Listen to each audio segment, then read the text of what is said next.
جواب دیتا نظر آ رہا ہے۔ اے جمیل احمد رحمہ اللہ قادری، دنیا کو بتا دو کہ ہم مارنا جانتے ہیں مگر جلانا نہیں جانتے، ہم اباغت بنانا جانتے ہیں مگر سہاگت بنانا نہیں جانتے، ہم یتیم بنانا جانتے ہیں مگر یتیموں کے سر پہ ہاتھ پھیرنا نہیں جانتے، ہم مصیبت میں ڈالنا جانتے ہیں مگر لوگوں کو مصیبت سے نکالنا نہیں جانتے۔ تو جہاں سے ان شکتیشالی ملکوں کا جواب نیگیٹو میں مل رہا ہے، نفی میں مل رہا ہے، نا میں مل رہا ہے، تو وہیں سے بغداد کی ستوین پڑھنے والے مصطفیٰ جناب صلی اللہ علیہ وسلم کی یاد، غوث اعظم، پیر ربانی، پیر لاسانی، غوث سمدانی، شہباز رواقاری، کہ تیرے نورانی، سچشمہ سلطانی، پیر پیرا، پیر میرا، شاہ پیرا، پیرانے پیر، روشن ضمیر، دستگیر، بڑے پیر، سیدنا شیخ عبدالقادر جیلانی غوث اعظم کہتے ہیں، اے میرے غلام جمیل احمد رحمہ اللہ قادری، دنیا کو یہ بتا دو، یہ میسج دے دو، یہ فکر دے دو، یہ پیغام پہنچا دو کہ دنیا اگر تو لوگوں کو اباغت بنانا جانتی ہے،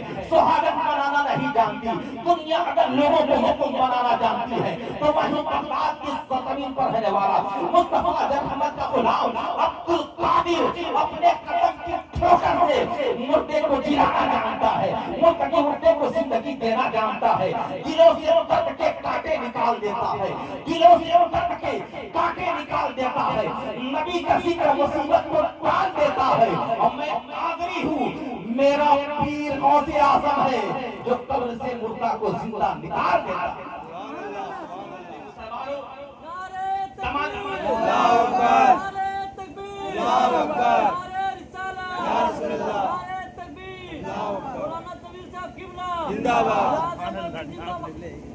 اسی لیے مسلمانوں ہمیں ذرہ برابر زمانے کے حالات کی بنیاد پر پریشان ہونے کی ضرورت نہیں، اپنے مسترد کرنے کی ضرورت نہیں، اسلامی کیفیت میں بیقراری میں ڈالنے کی ضرورت نہیں ہے۔ جب ہماری زندگی کے لمحات مکمل ہوں گے تبھی ہمارے پاس موت کا فرشتہ آئے گا۔ ذات مجھے لمبی گفتگو نہیں کرتی ہے، رب فرماتا ہے کل نفس ذائقۃ الموت، ہر نفس کو، ہر روح والے کو ایک نہ ایک دن موت کا مزہ چکھنا ہے۔ ذہن ہے، حاضر ہے آپ نے؟ جب تک مولانا محمد محمود عالم صاحب مصباحی تشریف نہیں لاتے، مجبوری ہے میں آپ کے بیچ رہوں گا۔ اور ابھی تو میں نے 5 منٹ ہی گفتگو کیا ہے نا، ویسے تو میں لمبی ریس کا گھوڑا ہوں، 2-3 گھنٹہ گفتگو کرتا ہوں، تب جا کے کہنے لگتا ہے کہ میں نے اپنی قوم کو کچھ دینے کی کوشش کیا ہے۔ مگر گھبرائیے نہیں، میں تھوڑی دیر آپ کی محبت میں آیا ہوا ہوں، تھوڑی دیر اپنی گفتگو کو تھوڑی دیر میں اپنی گفتگو کو سمیٹ کر رخصت ہونے کی کوشش کروں گا۔ ذہن کو حاضر کیجیے، رب فرماتا ہے ہر نفس کو ایک نہ ایک دن موت کا مزہ چکھنا ہے۔ اور رب فرماتا ہے ایک دوسری جگہ میرا پروردگار ارشاد فرماتا ہے کل من علیہ فان ویبقى وجہ ربک ذو الجلال والاکرام، دنیا کی ساری چیزیں مٹنے والی ہیں، اگر کوئی چیز باقی رہنے والی ہے تو پروردگار عالم کی ذات بارکات ہے۔ میں نے پوتر کتاب قرآن مقدس سے ایک سوال کیا، اے پاکیزہ کتاب قرآن مقدس، دنیا کے لوگ جب مصیبت کا شکار ہوتے ہیں، دنیا والوں کے جب مسائل کہیں حل ہونے کا نام نہیں لیتے، وہ تمام لوگ تیری بارگاہ میں پہنچتے ہیں، چاہے تیرے ماننے والے ہو یا نہ ماننے والے ہو، اے وہ سب تیری بارگاہ میں پہنچتے ہیں اور اپنے مسائل کا حل تجھ سے ڈھونڈتے ہیں۔ اے پاکیزہ کتاب قرآن چھٹی بجا کر ایسی مقدس کتاب ہے کہ تمام تر مسائل کو حل کر دیا کرتی ہے۔ اے پاکیزہ کتاب قرآن کو ذرا یہ ہماری رہنمائی فرما، کیا کون سا دن ہے جس دن دنیا کی ساری چیزیں مٹیں گی؟ کون سا دن ہے جس دن دنیا کے سارے نظام چوپٹ ہو جائے گا، درہم برہم ہو جائے گا؟ تو رب کا قرآن فرماتا ہے یوم ینفخ فی الصور، اس دن میں نے کہا ہے قرآن تو بڑی بات بتا رہا ہے، مگر گناہ کرتے کرتے ہمارا دل کالا ہو گیا ہے، اتنی بڑی بڑی باتیں بھی ہمارے دل و دماغ کے اندر اتر نہیں پاتی ہے۔ اے قرآن ذرا اس دن کے بارے میں، قیامت کے بارے میں ہمیں تفصیل سے بتا، ڈیٹیل کی دنیا میں آ کے ہمیں سمجھا۔ رب کا قرآن ارشاد فرماتا ہے اذا زلزلت الارض زلزالها واخرجت الارض اثقالها وقال الانسان ما لها يومئذ تحدث اخبارها، کہ جب زمین خود ہلائی جائے گی تو زمین اپنا بوجھ ہلکا کرے گی، انسان کہے گا ارے آج زمین کو کیا ہو گیا، تو زمین اپنی حالت بیان کرتی نظر آئے گی۔ میں نے کہا اے قرآن اور ذرا تفصیل سے قیامت کے بارے میں ہمیں سمجھا، وضاحت کے ساتھ بتا، ڈیٹیل کی دنیا میں ہمیں آ کے سمجھا۔ یاد رکھنا مسلمانوں، قرآن اس پاکیزہ مقدس اور پوتر کتاب کا نام ہے کہ آپ قرآن مقدس کے اندر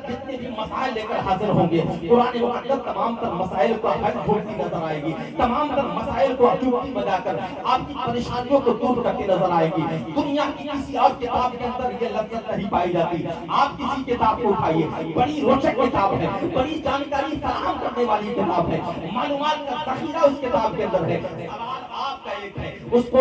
کتاب سے پوچھیں گے میرے ایک سوال کا جواب دے، وہ کتاب آپ کے سوال کا جواب دے گی، دوسری مرتبہ دے گی، تیسری مرتبہ دے گی، 10 جگہ دے گی، 20 جگہ دے گی، ایک سوال کا جواب اس سے زیادہ وہ کتاب نہیں دیتی نظر آئے گی۔ مگر یاد رکھنا مسلمانوں، قرآن اس کتاب کا نام ہے کہ سوال آپ کا ایک ہے، جب تک آپ کے دل کو اطمینان نہ ہو جائے قرآن مقدس آپ کا سوال کا کے سوال کا جواب دیتا ہی نظر آئے گا۔ وہ مقدس پوتر کتاب ہے کہ آپ کے مسائل کو حل کرتی نظر آئے گی۔ میں نے کہا قرآن اس قیامت کے بارے میں ہمیں تفصیل سے بتا، ڈیٹیل سے سمجھا تو رب کا قرآن فرماتا ہے کہ رب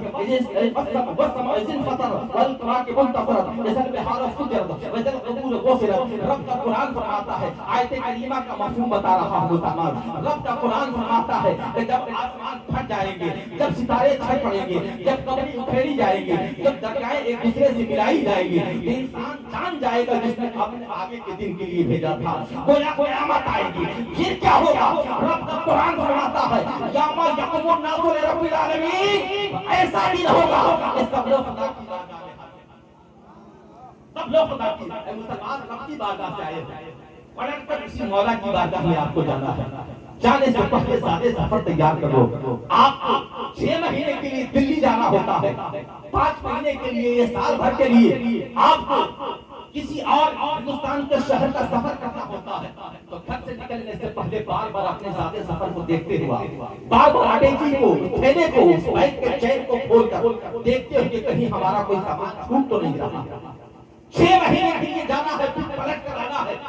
سال بھر کے لیے جانا ہے، پھر اپنے بچوں کے پاس آنا ہے، لیکن بار بار ذاتی سفر کو آپ دیکھتے ہیں، چیک کرتے ہیں کہ کوئی سامان چھوٹ تو نہیں رہا، پریشانی ہمیں وہاں ہو جائے گی۔ 6 مہینے کے لیے جاتا ہے، اتنی زبردست تیاری۔ اے مسلمان، اس مولا کی بارگاہ میں ہمیشہ پلٹ کر آنا رہی۔ اس مولا کی بارگاہ میں جانے کے لیے کون سے زیادہ سفر کو آپ اکٹھا کر رہے ہو؟ اگر نہیں کر رہے ہو تو ابھی توبہ کا دروازہ بند نہیں ہوا۔ آپ حضرات اپنے دامن میں نیکیوں کا اضافہ کرتے نظر آئے، وقتوں پر نمازوں کو ادا کریں، کثرت کے ساتھ قرآن مقدس کی تلاوت کریں، آپ اچھے اعمال، اچھے افعال کرتے نظر آئے تاکہ آپ کے دامن میں نیکیوں کا اضافہ ہو جائے، سارے سفر آپ کے لیے اکٹھا ہو جائے۔ یہ کام آپ کو کرنا ہوگا مسلمان ہونے کی حیثیت سے۔ آپ کو آخرت کی تیاری کرنی ہوگی، ذہن کو حاضر کیجیے، ہمیں رب کی بارگاہ میں پہنچنا ہے مسلمانوں۔ کس مولا کی بارگاہ میں ہمیں کس دن پہنچنا ہے؟ وہ دن جس کے حوالے سے قرآن مقدس میں ایک جگہ میرا مولا ارشاد فرماتا ہے یوم لا ینفع مال وبنون، وہ قیامت کے دن جس دن کوئی کسی کو فائدہ پہنچاتا نظر نہیں آئے گا، کوئی کسی کو کوئی فائدہ نہیں پہنچائے گا، نہ بیٹا باپ کو کام آئے گا، نہ بیٹی ماں کو کام آئے گی، کوئی کسی کا ساتھ دینے والے۔ ہاں، اگر اپنی اولاد کو آپ نے نیک بنایا ہے، نیکی والے راستے پر چلایا ہے،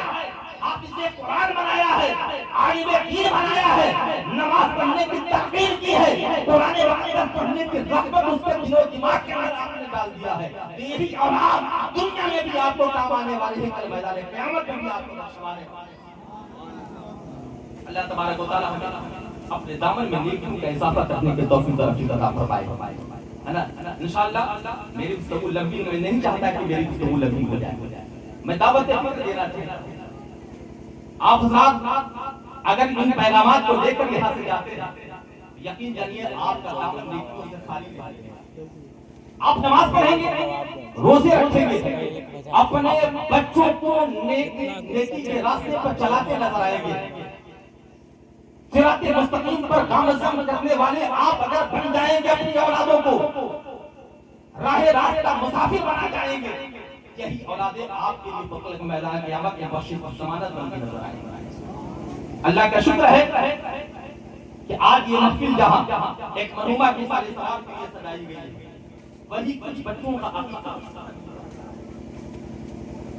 عقیقہ غالباً ہوا، عقیقہ ہوا ہے بچوں کا، رب تبارک و تعالیٰ کی بارگاہ میں دعا ہے کہ میرے پروردگار جن بچوں کا یا جن بچیوں کا عقیقہ ہوا ہے میرے پروردگار ان بچوں کا تمام آفات و بلیات سے محفوظ فرما انہیں فرما اللہ اس کے رسول کا فرما بردار بنا نیک اور صالح بنا ماں باپ کے ساتھ بہترین سلوک کرنے کا جذبہ ان کے دل و دماغ کے اندر عطا فرما عمر خضری اور بخت سکندر دعا کی جا رہی ہے بتا نہیں کون سی وقت کی گھڑی ہم اسے پوری نہیں جانتا اس لیے جب